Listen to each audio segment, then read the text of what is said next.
हमें एक ही चीज करनी है, मनुष्य को स्वतंत्रता मिली है, हमारे बुद्धि अहंकार पूर्ण स्वतंत्र है। तो हमारी एक ही जवाबदारी है कि हम उससे ऐसी ऐसी चीजें ग्रहण करें, ऐसे ऐसे खुराक लें जिससे हमारे मन का ऑटोमेशन सुधरे। बड़े गहरे समझ लेना, आपका ऑटोमेशन जो है वो है, उसमें आप कुछ नहीं कर सकते, छेड़खानी नहीं कर सकते, न पैदा कर सकते न मिटा सकते। वो क्यों है? ऑटोमेशन तो खराब है, मैं भी जानता हूं, दुख की बात है, मैं भी जानता हूं, बात बात पे दुख पकड़ता, फ्रस्ट्रेशन पकड़ता, टेंशन हो जाता, मैं भी जानता हूं, जीवन में कुछ हो नहीं पा रहा है, मैं भी जानता हूं। लेकिन उसका इलाज क्या है? ये ऑटोमेशन क्यों है? ये ऑटोमेशन हमने बिगाड़ा है इसी तरीके की शिक्षाएं ले लेके। बड़े गहरे से समझ लेना, हमने शिक्षाएं बाहर से ली, ध्यान बढ़ाओ, प्रेम बढ़ाओ, ज्ञान बढ़ाओ, दुख छोड़ो, चिंता छोड़ो, ये तरीका नहीं है। आपका जो बुद्धि अहंकार है उसकी एक ही ड्यूटी है कि मन के ऑटोमेशन का ग्रेड बढ़ाए। बड़े गहरे समझ लेना। और वो कैसे बढ़ता, उसका भी एक ही उपाय है। दूसरा उपाय साइकोलॉजी में प्रकृति की तरफ से न कोई कभी पहले उपलब्ध था न आज उपलब्ध है। इस बात को थोड़ा समझना। मन का ऑटोमेशन हर एक का इंडिविजुअल है। मेरा अपना है, आपका अपना है, कृष्ण का अपना है, बुद्ध का अपना है। यह हमारी अपनी पूंजी है जो हमारे बुद्धि अहंकार ने बनाई है। जैसी है वैसी है, जवाबदारी हमारी है। हमने गलत शिक्षाएं सुनी, हमने गलत साइकोलॉजी सुनी, अपने को विकृत करा, जवाबदारी हमारी है। अब हमारी एक जवाबदारी बनती है कि इसको इंप्रूव करें। अगर आपका ऑटोमेशन इंप्रूव होगा तो ध्यान भी आएगा, प्रेम भी आएगा, टेंशन भी नहीं पकड़ेगा। टेंशन जमाने का हमें क्या, वो ऑटोमेशन भी आएगा, लेकिन कैसे? इस बात को थोड़ा समझना। फिर वही मैंने बताया कि एक खेल बनाया प्रकृति ने और हम फंस गए। हम बार बार यही कहते, अगर समझ भी लेते तो यही कहते, अंडा पहले कि मुर्गी पहले। अगर मनुष्य को, अगर हमें अपना ऑटोमेशन इंप्रूव करना है कि जहां से ध्यान, आनंद, मस्ती आवे, वही वाइब्रेशन आवे, चिंता दुख पकड़े ही ना, ज्ञान आवे, इंटेलिजेंस आवे, ऊर्जा आवे, कभी ना थकने वाली। अगर आपको वो ऑटोमेशन पाना है, अभी का ऑटोमेशन खराब है मान लिया, लेकिन अगर वो ऑटोमेशन पाना है तो उसके दो ही उपाय हैं। आपके आनंद, मस्ती, शांति, सुकून, क्रिएटिविटी ये बढ़ेंगे तो वो ऑटोमेशन सुधरेगा। बड़े गहरे से समझ लेना। और आपको दुख, चिंता, टेंशन, फ्रस्ट्रेशन पकड़ेगा, ईर्ष्या पकड़ेगी तो ऑटोमेशन और बिगड़ेगा। ये बड़ा सिंपल नियम है।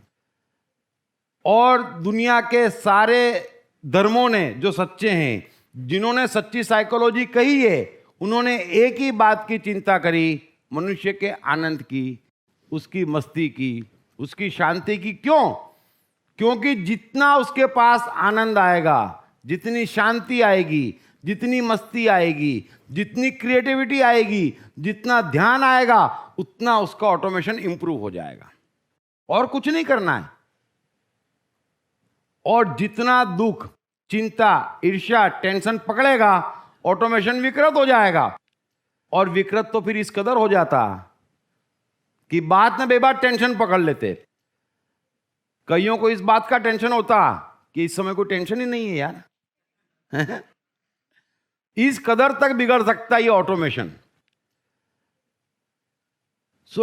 इन गलत शिक्षा में मत पड़ें कि ध्यान लगाओ।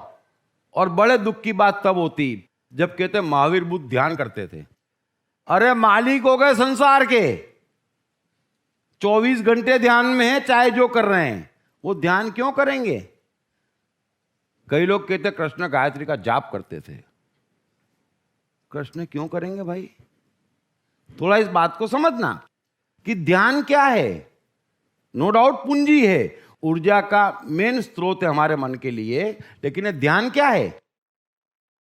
ध्यान हर मनुष्य में हमेशा 100% रहता है, ये नियम है। तो हमारे पास ध्यान है और 100% है। दिक्कत ये है कि हमने 1000-2000 जगह डिवाइड किया हुआ है। बड़े गहरे से समझ लेना, कैरियर में भी, धर्म में भी, समाज में भी, पत्नी में भी, सुख में भी, दुख में भी, कपड़ों में भी, शौक में भी, इच्छा में भी, कोई चीज छोड़ी नहीं हमने। तो ध्यान डिवाइड हो गया है। तो बुद्धि अहंकार का काम एक ही है कि हर जगह हर बात को इंपॉर्टेंट मान लेना। वो मन की बादशाही नहीं समझता, तो हर चीज इंपॉर्टेंट, हर चीज इंपॉर्टेंट। अब वो इंपॉर्टेंट है तो आपका ध्यान बटेगा। अब ध्यान बटेगा इतनी जगह पर तो आप एक काम में ध्यान नहीं लगा पाएंगे।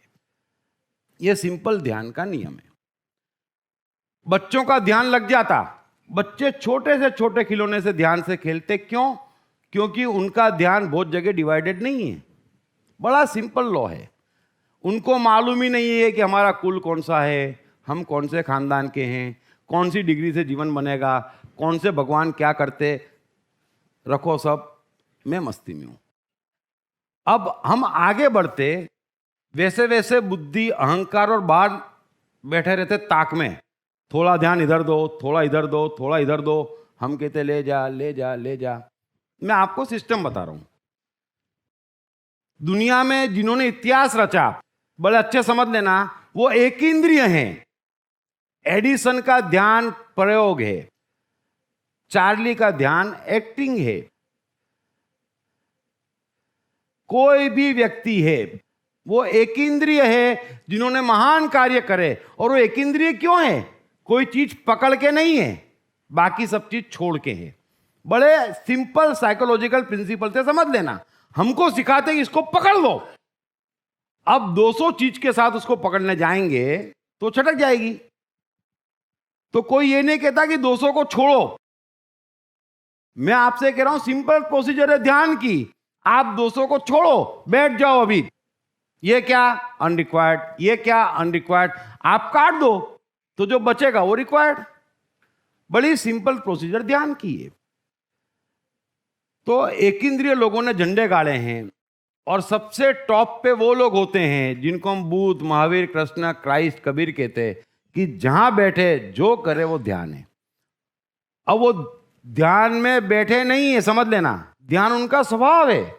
हम देख के कह देते कि यार ये देखो 10 दिन से ध्यान में बैठे हैं। वो ध्यान में नहीं बैठे हैं, ध्यान उनका स्वभाव है। वो कहीं पे भी बैठेंगे ध्यान ही होगा।